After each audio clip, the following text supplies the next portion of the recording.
L'exercice 16. Petite spécialité, mais rien de trop compliqué. Un wagonnet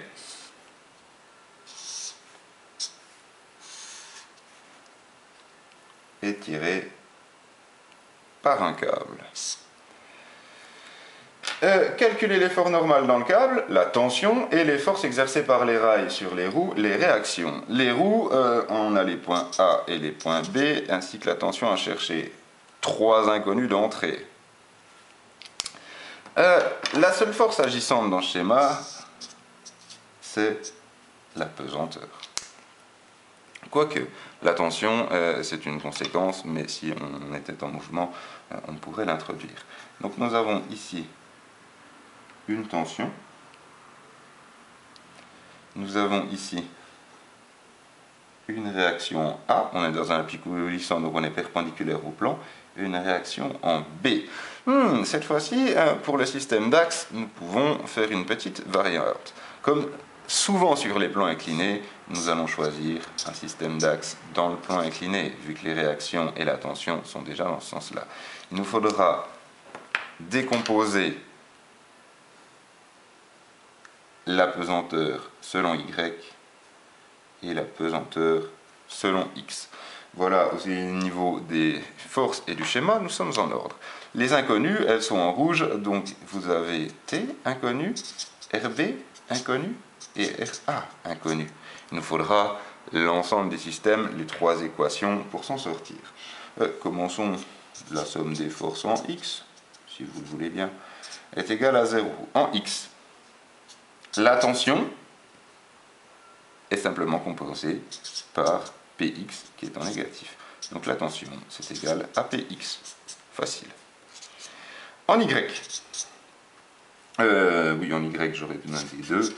En Y, nous avons la composante Ra qui est positive, plus la composante RB qui est positive. Tout ça est compensé par la composante Y du poids est égale à 0. Voilà, vous mettrez en évidence ce qu'il faut. Dernière équation, le moment de force. Alors, pareil, les moments de force, on pourrait les appliquer à peu près où on veut. C'est pour ça que je n'ai pas tout ramené au centre de gravité. Je vais l'appliquer en A. C'est une logique, si on venait à basculer, on basculerait en A, mais on pourrait très bien aussi basculer en B. Donc vous le mettez comme vous voulez. Je le mets en A, mais vous pouvez très bien, pas de flèche, le mettre également en B. La somme des moments de force. Cette fois-ci, en A, combien de forces vont agir? Il y aura celle-ci, Px, Py, Rb et T. Déterminons simplement le sens des forces. T va engendrer un mouvement dans le sens des aiguilles d'une montre, donc en négatif. Dans le corrigé, j'ai mis la distance LC. La distance perpendiculaire à T, c'est bel et bien celle-ci, jusqu'à ici. D'accord? Donc ça sera quelque chose comme LC. RB, cette fois-ci, ferait entrer le système dans un mouvement anti-horaire, donc positif. RB, la distance est plus facile à trouver, ça sera celle-ci, je note LB. Perpendiculaire à l'axe. Ensuite, la composante, les deux composantes du poids. Cette composante-ci, PY, donne un mouvement horaire, moins PY fois sa distance, LY,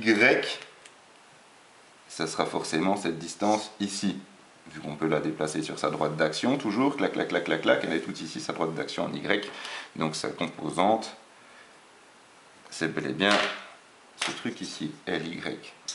Et PX, qui cette fois-ci ferait entrer le système dans un mouvement anti-horaire, donc positif, Px fois sa composante Lx, en guillemets, c'est bel et bien ce truc ici, Lx. Donc le tout est égal à 0. Pour l'application numérique, allez vous référer au corrigé.